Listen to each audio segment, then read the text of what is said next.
교회는 사도들이 직접 세운 교회는 아니었습니다.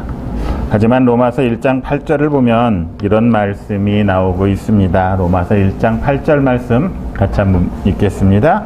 너희 모든 사람에 관하여 내 하나님께 감사함은 너희 믿음이 온 세상에 전파됨이로다.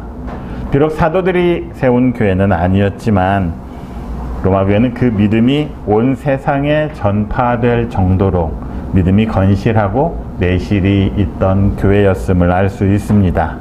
그런데 오늘 본문을 보니 로마서 1장에서 하던 얘기와는 좀 다른 것 같습니다.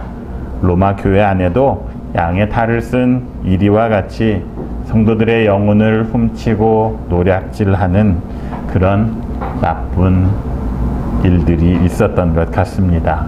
가만히 로마 교회로 들어와서 분쟁을 일으키고 거치게 하는 그런 사람들이 있었음을 알 수가 있습니다.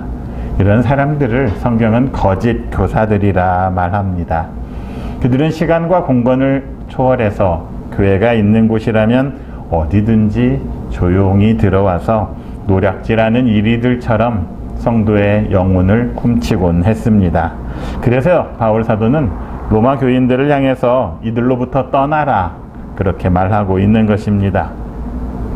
그런데 문제는 누가 거짓 교사이고 누가 참 교사인지를, 누가 양의 탈을 쓴 이리인지 늑대인지를 구분해낼 수가 쉽지 않다는 것입니다.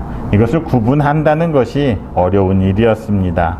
누구인지 모르기 때문에 접근을 허용했다가 자기도 모르게 자기의 영혼을 미혹당하고 노략질 당하는 그런 사람들이 많이 있는 것 아니겠습니까? 그러기에 우리는 오늘 성경에서 말하는 분쟁을 일으키거나 거치게 하는 자들의 특징이 무엇인지를 알아야 할 것 같습니다. 17절에서는 바울 사도가 그들로부터 떠나라 했고, 이제 18절로부터는 그들로부터 떠나야 하는 이유를 설명하고 그들의 특성이 어떤지를 말해주고 있습니다.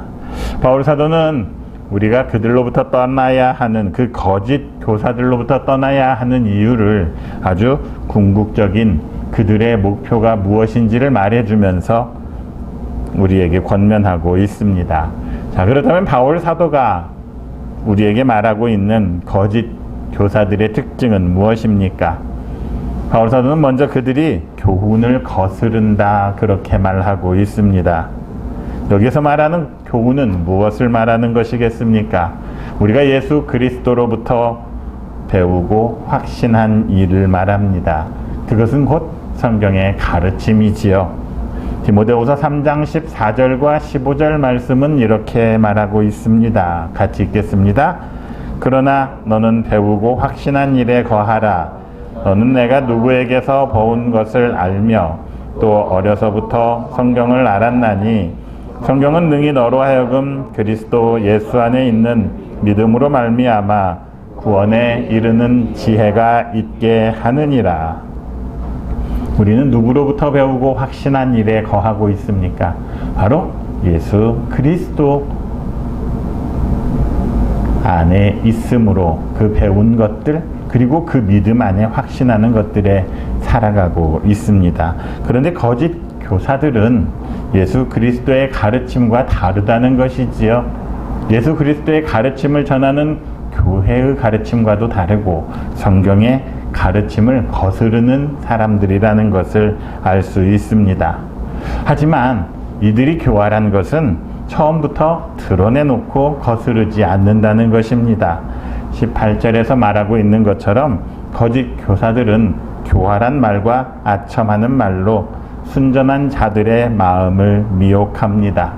자신들의 정체를 숨기기 위해서 사람들이 듣기 좋은 그럴듯한 말로, 그렇게 꾸민 말로 사람들의 마음을 훔치는 것이지요. 이렇게 거짓 교사들이 꾸민 말들은 우리의 마음 안에 있는 약한 부분들을 흔들 만큼 참 감미롭습니다.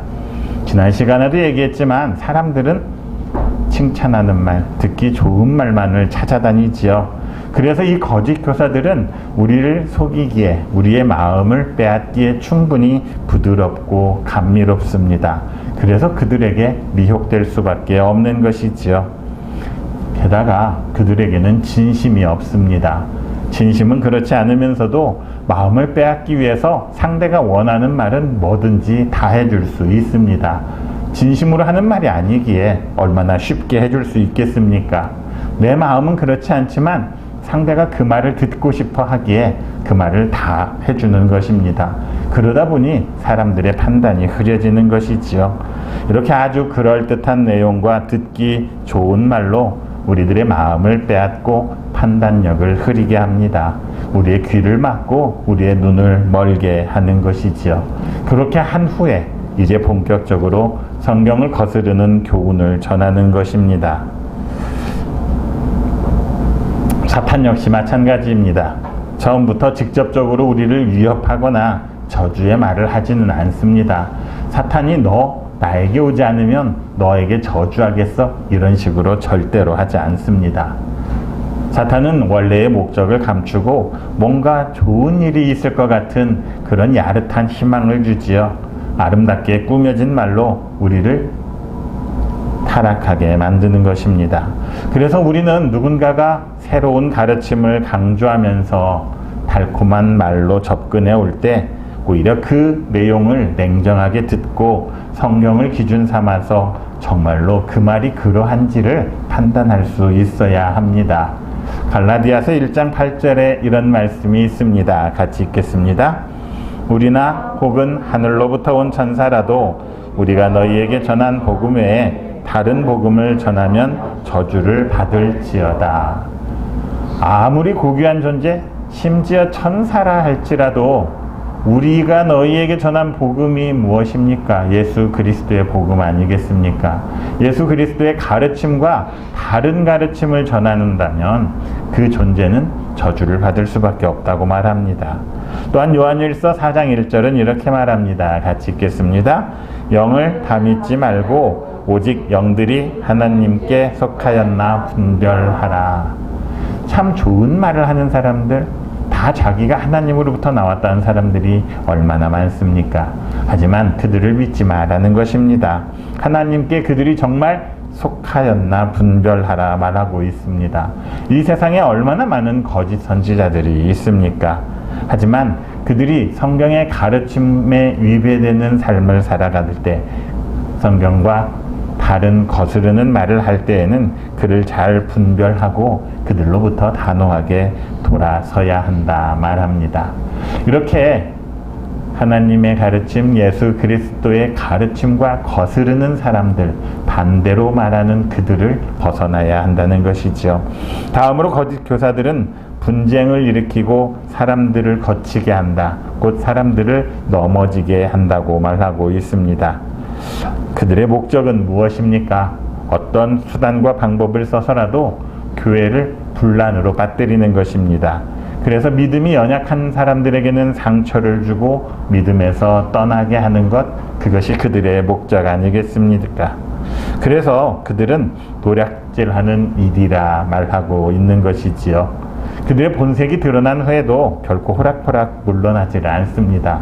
교회를 끝까지 나눌 수 있을 때까지 나누고 찢을 때까지 찢어서 그렇게 교회에 상처를 주는 사람들이 생겨난다는 것이지요. 오늘날 가나안 성도라고 들어보지 않았습니까? 뒤에서부터 읽으면 안 나가 성도입니다.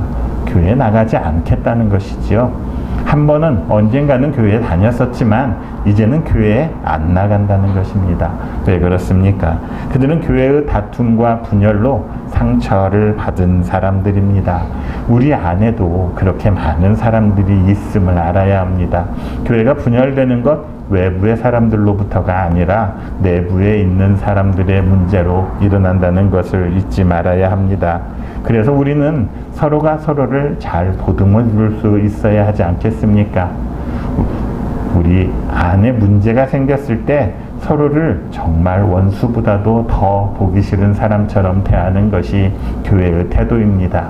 하지만 정말 그들이 복음의 진리 안에 서 있는 게 맞다면, 나와 의견이 달라서가 아니라 복음의 진리가 맞다면 그들과도 분명히 우리가 대화하면서 타협할 수 있어야 합니다. 하지만 아무리 좋은 말을 해도 성경의 가르침, 예수 그리스도의 가르침과 다른 말을 한다면 그들로부터는 단호하게 떠날 수 있어야 한다는 것입니다. 누군가를 실족해서 믿음에서 멀어지게 하는 것, 그것이 바로 사탄이 원하는 것 아니겠습니까? 그러니까 우리는 사람들에게 보다 더 적극적으로 다가갈 수 있어야 합니다. 서로가 서로에 무관심하고 있다면 그에게 무슨 일이 일어나는지도 알 수가 없는 것 아니겠습니까? 우리 안에 있는 사람들은 우리가 지켜줄 수 있어야 합니다. 그리스도의 말씀 안에서 더욱더 하나가 되어가고 서로가 서로를 이해하고 아끼는 그런 주의 군사들이 되시기를 바랍니다. 끝으로 바울 사도는 이 사람들, 분쟁을 일으키고 거치는 자들이 우리 주 예수 그리스도를 섬기지 않고 자기들의 배만 섬기는 자들이라 이렇게 말합니다. 우리는 섬긴다는 말을 참 많이 사용하지요.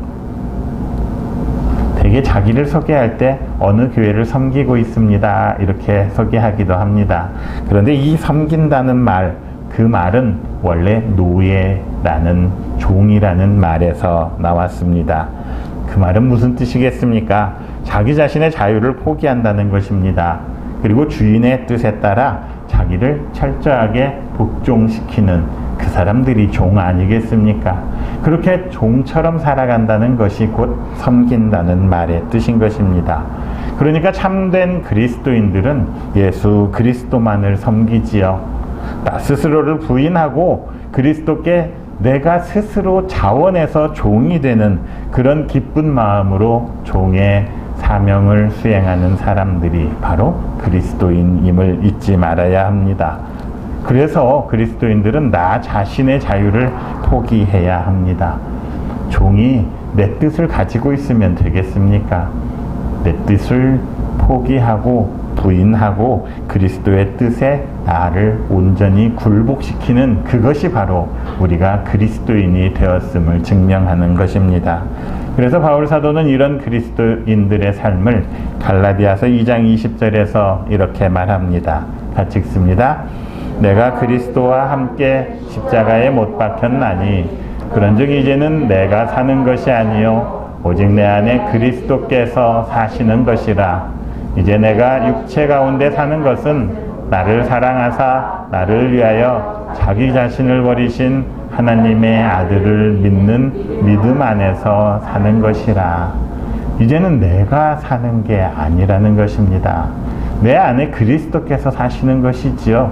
내가 산다는 거, 그것은 하나님의 아들을 믿는 그 믿음 안에서 사는 것이 바로 내가 사는 것인 것입니다. 그래서 바울은 그리스도인의 삶이라는 것은 내가 죽고 그리스도가 사는 삶이라 말하고 있습니다. 이것이 곧 자기를 부인하는 삶이지요. 예수님께서도 마태복음 16장 24절에서 이렇게 말씀하십니다. 같이 읽습니다. 누구든지 나를 따라오려거든 자기를 부인하고 자기 십자가를 지고 나를 따를 것이니라. 주님의 사람이라고 하면서도 아직도 내가 살아있어서 내가 팔팔하게 살아있다면 도저히 주님의 뜻을 따라갈 수가 없는 것이지요. 주님을 따라갈 사람은 나를 부인하고 자기 십자가를 지고 주님을 따라야 하는 것입니다. 자아를 죽이지 못한 사람들, 우리 안에도 있지요. 저도 그렇게 속할 수 있습니다. 하지만 어느 순간에는 그렇게 나갈 수 있겠지만 우리가 항상 그렇게 살 수는 없는 것 아니겠습니까? 나를 죽이지 않고 교회 울타리 안에 있다면 엄밀한 의미에서는 그리스도인이라 말할 수가 없는 것 아니겠습니까? 그런데 로마 교회 안에는 겉으로는 그리스도를 주님으로 모시지만 그런 척 하지만 실제로는 그리스도를 섬기지 않고 자기들의 이기적인 욕망만을 채우는 사람들이 있었다는 것입니다. 이들을 조심하라고 바울 사도가 말하고 있습니다. 그리스도의 종이라 하면서 그리스도를 섬기는 것은 거부하고 그 대신 자신들의 배만을 섬기는 자들입니다. 자기들의 이기적인 욕망 그리고 자기 중심으로 살아가는 그런 사람들이라는 것이지요. 그들의 인생을 지배하는 것은 예수 그리스도가 아니라 여전히 자기 자신들이었습니다. 그러니까 예수님께서 원하셨던 하늘에 있는 것들을 추구하는 것들이 아니라 육신적인 것, 땅에 있는 것들만을 원했던 것이지요. 그게 성경의 가르침과 맞는 것입니까? 골로새서 3장 2절을 보면 이렇게 말하고 있습니다. 같이 읽습니다. 위의 것을 생각하고 땅의 것을 생각하지 말라. 이 권면을 잊지 않는 여러분들이 되시기를 바랍니다. 본문에서 18절에 배를 신으로 삼는다 이렇게 자기들의 배만 섬기는다 이렇게 말하고 있지요. 여기에서 배 맞습니다. 우리가 생각하는 복부, 자궁 이런 뜻이 있습니다. 하지만 그 마음만 있는 것이 아니라 인간의 내적인 마음이라는 의미로도 비유적으로 사용하고 있습니다. 바울 사도는 여기서 배라고 말했지만 실제로 그것은 우리의 마음을 말하는 것이지요. 배를 섬긴다는 말은 무엇이겠습니까? 죄의 본성에 뿌리를 둔 자신의 이기적인 탐욕을 나타냅니다. 바울은 빌립보서 3장 19절에서도 이 배라는 단어를 똑같이 사용하고 있습니다. 같이 읽겠습니다. 그들의 마침은 멸망이요 그들의 신은 배요 그 영광은 그들의 부끄러움에 있고 땅의 일을 생각하는 자라. 그들의 신은 배라 말하고 있습니다. 달에 신는 그 신이 아니라 하나님처럼 받드는 신이라는 것이지요. 그들은 자신들의 배를 불리는 것, 탐욕을 신처럼 받든다는 것입니다. 그러니 오직 땅의 것만을 생각하지요. 그리고 배를 채우고자 하는 이기적인 욕망에 사로잡혀 갑니다. 그러니까 그들은 예수 그리스도에게 속하기를 싫어합니다. 예수님께 속하려면 섬겨야 하고 나눠야 하는 것 아니겠습니까? 그게 싫어서 사람들의 방탕, 탐욕과 같은 이기적인 욕망으로 가득 채웁니다. 자기의 마음을 탐심으로 가득 채우고 있는 것이지요. 그래서 바울 사도는 골로새서 3장 5절에서 탐심은 곧 우상 숭배라 이렇게 말하고 있습니다. 우리 안에 욕심 그것이 하나님보다 더 높은 위치에 자리할 수 있다는 것입니다. 탐심으로 가득 찬 사람 그들은 땅의 일만을 생각하는 사람이지요. 탐욕을 우상으로 섬긴다는 사람들입니다. 그 사람들은 하나님의 뜻에 따라 움직이는 것이 아니라 자신의 이익만을 따라 움직이는 사람들입니다. 그래서 겉으로는 참 예배에 열심히 참가하고 교회 안에서 중요한 직분들을 다 맡았지만 실제로 그들이 그렇게 하는 것은 예수 그리스도를 섬기기 위해서가 아니라는 것이지요. 교회를 통해서 자기들의 욕심을 채우고자 하는 사람들이 있다는 것입니다. 그래서 언젠가는 서울의 어떤 교회에 사업하는 사람들이 많이 몰렸다라는 소문이 있었습니다. 제가 그 교회를 안 다녀봐서 그게 사실인지 소문인지는 잘 모르겠습니다.